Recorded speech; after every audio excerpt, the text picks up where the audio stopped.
यदि एक अर्धवृत्त का परिमाप 36 सेमी है तो इसका क्षेत्रफल ज्ञात कीजिए।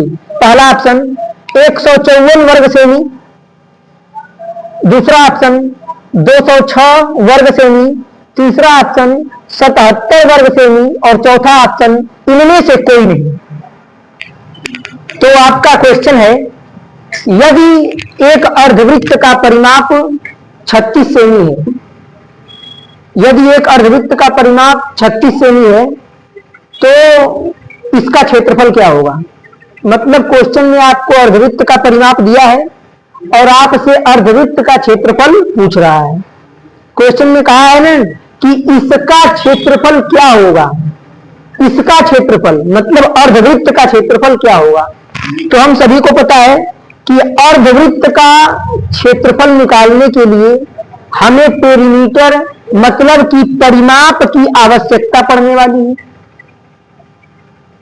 अब ध्यान से सुनिएगा, परिमाप क्वेश्चन में दिया है तो परिमाप के सहारे हम रेडियस निकालेंगे और रेडियस के सहारे हम अर्धवृत्त के क्षेत्रफल तक पहुंच पाएंगे। कैसे? देखिए, हमसे क्वेश्चन में क्या पूछा है, अर्धवृत्त का क्षेत्रफल,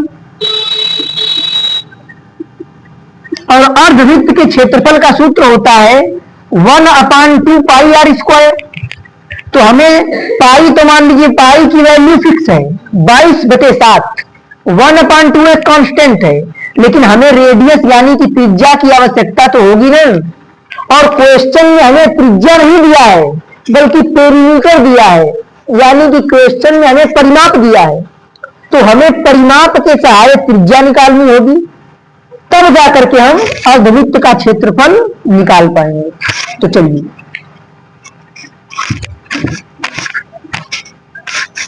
क्वेश्चन में कहा है कोई अर्धवृत्त है। मैं पहले एक अर्धवृत्त बना देता हूं। कोई एक इस टाइप का मान लीजिए कोई अर्धवृत्त है। इस अर्धवृत्त की त्रिज्या ये आर है, ठीक है, और ये इसका केंद्र ओ है। फैन ऑफ कर दीजिए। आगे क्या कहा है, इस अर्धवृत्त का परिमाप 36 सेंटीमीटर है। मतलब क्वेश्चन में आपको अर्धवृत्त का परिमाप दिया हुआ है। कितना दिया है? 36 सेंटीमीटर। और आपसे क्वेश्चन में पूछ क्या रहा है, अर्धवृत्त का क्षेत्रफल पूछ रहा है। मैंने अभी आपको बताया क्षेत्रफल बताने के लिए त्रिज्या की आवश्यकता होगी, तो त्रिज्या कैसे निकालेंगे? इसी परिमाप के सहारे। पता है कि परिमाप को ही परिधि कहा जाता है, तो क्वेश्चन में परिधि कहे या परिमाप कहे, दोनों बातें सेम है। अर्धवृत्त का परिमाप 36 है, मतलब कि उसकी परिधि 36 है, क्योंकि परिधि को ही परिमाप कहते हैं। चलिए, तो अर्धवृत्त का आपसे क्वेश्चन में परिधि दिया हुआ है और आपसे उसका क्षेत्रफल पूछ रहा है। तो पहले हम लिखेंगे अर्धवृत्त की परिधि बराबर अर्धवृत्त की परिधि। ये क्या होती है? फार्मूला सबको पता है, पाई आर प्लस 2r। ये होती है अर्धवृत्त की परिधि।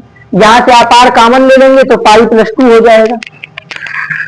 अर्धवृत्त की परिधि, परिधि का मान कितना दिया है? 36। तो परिधि के प्लेस पे हम लोग 36 लिख देंगे बराबर पाई की वैल्यू 22/7 गुणे ये r है प्लस 2r। यहां तक कोई समस्या नहीं है। अब ध्यान से देखेंगे आगे। तो पहले ये इसमें भाग कर रहा है तो बराबर के इधर जाके ये गुणा करेगा, तो ये 36 गुणे 7 हो जाएगा। और ये इधर भाग कर रहा है तो ये बराबर के इधर आकर ये इधर गुणा कर रहा है, तो बराबर के इधर आके ये भाग करेगा।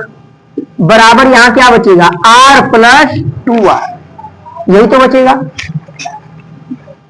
2 से इसे काटेंगे 11 बार में कटेगा, 2 से इसे काटेंगे 2 1 कम 2 2 8 16 18 बार में कट जाएगा। ध्यान से समझेंगे। तो ये 18 सते 126 हो जाएगा बटे में 11। यहां से r कॉमन है, r कॉमन निकाल लीजिए, r कॉमन हो जाएगा। तो यहां r कॉमन हो गया तो जहां से सब कुछ कॉमन निकल जाता है वहां पे 1 बचता है, तो यहां पे 1 बचेगा प्लस r कॉमन निकल गया, यहां पे 2 बचेगा। 126/11 बराबर r गुणे 2 1 3 हो जाएगा। 3 इसमें गुणा कर रहा है, इधर आके भाग करेगा, या फिर पता है कि बराबर के दाएं बाएं कटता है, इसे आप काट भी सकते हैं। 3 1 कम 3, 3 चौका 12 और 3 गुना के 6, मतलब r बराबर क्या आ गया 42/11। ये अभी आपकी r की वैल्यू आई है।